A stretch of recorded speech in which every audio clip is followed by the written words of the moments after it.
నీకు తెలియదురా, గారాబం చేస్తే పాడైపోతాడనే వాడి ముందు స్ట్రిక్ట్ గా ఉంటున్నట్టు నటించానురా. కొడుకు మీద ఇంత ప్రేమ పెట్టుకుని ఎందుకురా ఇలా ప్రవర్తిస్తున్నావు?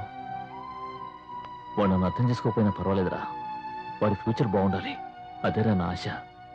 డాక్టర్ చెప్పిన దాని గురించి ఆలోచించి నీ బుర్ర పాడు చేసుకుంటున్నావు. ఒక తండ్రిగా నువ్వు చేయలేని పనిని మావయ్యగా నేను చేసి చూపిస్తానురా. ఖచ్చితంగా చేసి చూపిస్తా.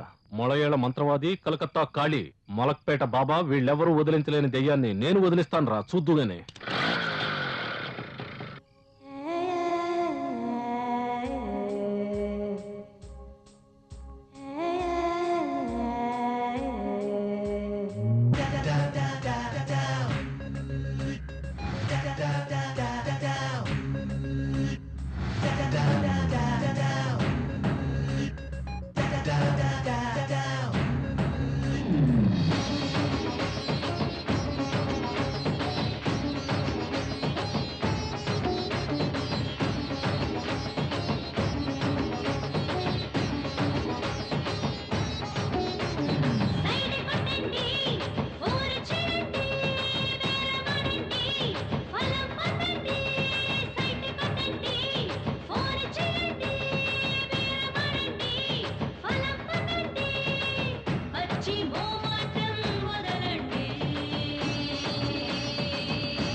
ఇదే మొదటిసారా? చాలాసార్లు కలల్లో. అయితే నీ మనసులోనూ కామమే ఉంది కదూ? చదువుకునే వయసులో ధ్యాసంతా చదువు మీద ఉండాలి, కానీ నీ మనసులో ఇలాంటి ఆలోచనలున్నాయా? నీలో ఉన్నది ప్రేమ కాదు, కామ వాంఛన కార్యక్. నీకు నా అందాన్ని చూడాలనుందా? కార్తీక్, ఈ వయసులో నీకు నేనేం చెప్పినా అస్సలు అర్థం కాదు. చదువు పూర్తి చేసుకుని ఒక అమ్మాయిని ప్రేమించి పెళ్లి చేసుకో. తర్వాత ఇద్దరూ కలిసి సంతోషంగా ఉండండి. అంతేగాని ఈ వయసులో ఇలాంటి ఆలోచనలతో మనసు పాడు చేసుకోకు కార్తీక్.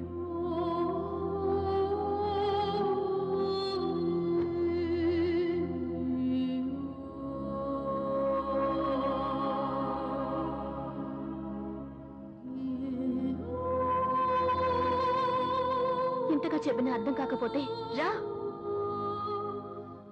నీ కోరిక తీర్చుకో.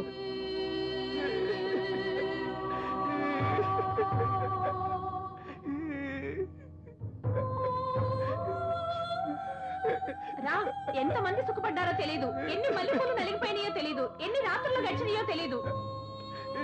రా రారా.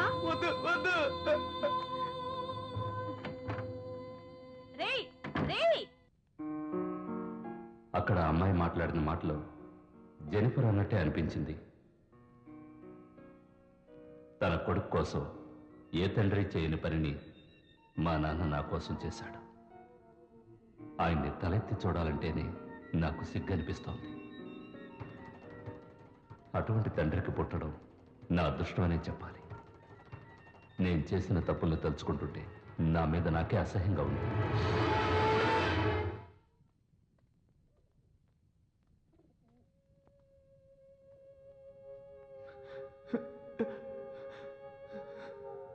సారీ, నన్ను క్షమించు. జెన్నిఫర్ని నేను కోరుకోవడం నా తప్పే. ప్రతిసారి నేను క్యాండిల్స్ వెలిగించేటప్పుడు నాకు మంచి జరుగుతుందేమో అనుకున్నాను, కానీ అది జెన్నిఫర్కి చెడుగా మారింది. మర్చిపోవాలి, నేను జెన్నిఫర్ని మర్చిపోవాలి, జరిగిందంతా కూడా మర్చిపోవాలి.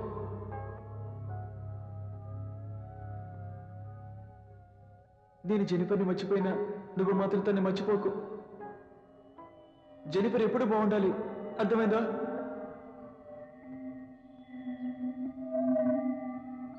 అందాన్ని ఆరాధించడంలో తప్పు లేదు, కానీ దాన్ని అనుభవించాలనుకోవడం తప్పని నాకు అర్థమైంది.